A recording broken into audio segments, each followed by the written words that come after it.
Ha? Yung nakakabuisit kasi dahil ito nakakailang ano na ako dito sa battery na to.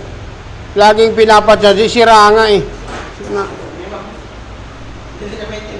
Hindi mo, hindi. Kung hindi lang ako, naku, ilang beses ko papaliwanag sa kanilang sira.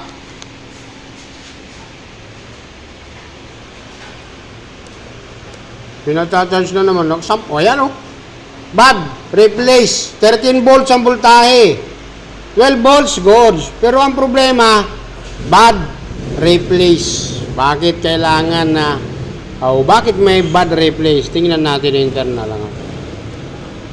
Ang buhay niya, 51% na lang. Buhay ng battery.